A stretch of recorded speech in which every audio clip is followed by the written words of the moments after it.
नमस्ते दोस्तों। आज के मेरे YouTube वीडियो में हम बात करेंगे कि अमीर बनने की सोच और इन्वेस्टमेंट करने की सोच हमारे जीवन में कितनी इम्पोर्टेंट है।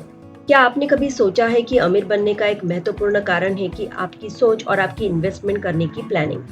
हाँ, इन दोनों महान विचारों की शक्ति हमें नई संभावनाओं की ओर ले जाती है और हमें सफलता की ऊंचाइयों को छूने में मदद करती है। तो चलिए इस वीडियो में हम जानेंगे कि कैसे ये दोनों सोच हमें सफलता की ओर ले जाती है और हमें समृद्ध बनाती है। अमीर बनने की सोच और चाह तो आप में होगी ही, इसीलिए आपने इस वीडियो पर क्लिक किया है। अब जरा इन्वेस्टमेंट के बारे में भी जान लेते हैं। इन्वेस्टमेंट करना क्यों जरूरी होता है? इन्वेस्टमेंट करने से आपके पैसे किसी भी इमरजेंसी के लिए सुरक्षित रहते हैं। आपके पैसों को ग्रो होने में मदद करती है। ये इन्फ्लेशन को मात देने में कारगर होती है। रिटायरमेंट के लिए बेहद इंपॉर्टेंट होती है। आपके लाइफ के गोल अचीव करने के लिए ये इन्वेस्टमेंट की हैबिट और इन्वेस्टमेंट आपको मदद करती है। बड़े बड़े आपके ड्रीम्स अचीव करने के लिए ये इन्वेस्टमेंट आपको मदद करती है। ये एक पैसिव इनकम भी आपके लिए जनरेट करती है। आपको फ्रीडम भी देती है। आप आपकी फाइनेंशियल लाइफ आपके टर्म्स पे जीते हो। तो चलिए अब शुरुआत करते हैं। 9 रूल्स टू गेट रिच। को अपने पैसे पर नियंत्रण रखने और अमीर बनने के लिए आज से ही पालन करना चाहिए। चलिए देखते हैं क्या है rule number 1, rule of 72। Rule of 72 आपको ये जानने में मदद करता है कि आपकी कोई भी एनुअल इन्वेस्टमेंट है, अगर उसे आपको दोगुना करना है तो उसके लिए कितना समय लगता है। तो यहाँ पे देख सकते हैं मंथली इन्वेस्टमेंट 10,000 है, एनुअल इन्वेस्टमेंट 1,20,000 है। 13% is the annual rate of return जो आपको पता होना चाहिए। Then only you can use this. 72 divided by 13 करेंगे तो 5.5 ईयर्स आएगा। तो आपकी जो एनुअल इन्वेस्टमेंट है उसको डबल होने में 5.5 ईयर्स का ड्यूरेशन लगेगा।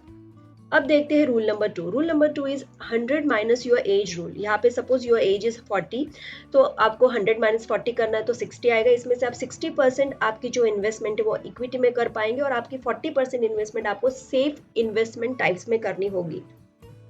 इसी तरह से आप अदर एजेस के लिए भी कैलकुलेशन करके इस रूल का इस्तेमाल कर सकते हैं। 60% investment in equity is risky, so keep your portfolio diversified with mutual funds, FD bonds, etc. ये सारे डिसीजंस आपको आपके खुद के रिस्क पे लेने हैं, खुद के रिसर्च के रिस्क पे लेने हैं। एक सैलरी कमाने वाला इंसान भी अमीर बन सकता है। उसके लिए हमें कुछ जादुई तरीके पता होने चाहिए और उस पर अमल करने का जज्बा भी होना चाहिए। सबसे जरूरी हैबिट है money saving habit, regular investment करने की हैबिट, खुद रिसर्च करके फाइनेंशियल नॉलेज गेन करने की हैबिट भी होनी चाहिए और सबसे important investing money in right place. अब यहाँ पे स्क्रीन पे आप देख सकते हैं 50-20-30 रूल। आपको आपके इनकम के 50% मनी बेसिक नीड्स पे खर्च करने चाहिए, जैसे food, clothing, shelter.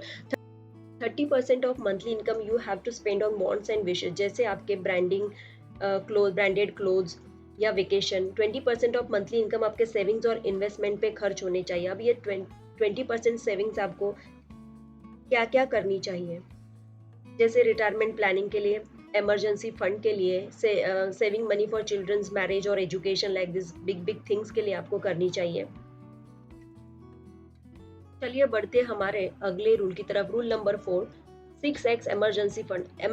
What is emergency fund? It is money set aside for unexpected expenses और फाइनेंशियल इमरजेंसीज। ऐसा फंड जो हमने सेव करके रखा है जो हमारी फाइनेंशियल इमरजेंसीज के वक्त हमें काम आता है।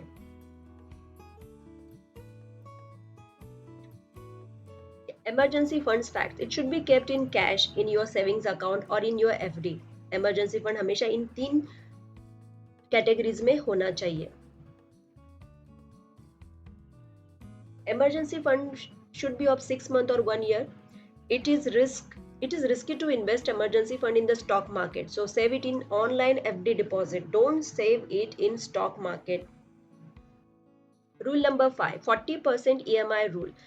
हम सबकी लाइफस्टाइल है लोन लेना। लोन लेने में कुछ खराबी भी नहीं है, लेकिन लोन कितने परसेंट का होना चाहिए, लोन कितना लेना चाहिए, इसका एक लिमिट होना चाहिए। लोन शुड बी टेकन 40% और less than 40% of our monthly income. Suppose your salary is 50,000, then 40% of 50,000 is 20,000. So your EMI should not be more than 20,000. और अगर ये 20,000 से ज़्यादा होता है तो ये एक अलार्मिंग सिचुएशन है। इससे आप लोन के ट्रैप में फंस सकते हैं। एक लोन को पे करने के लिए आप दूसरा लोन लेंगे और उसके ट्रैप में फंसते ही जाएंगे।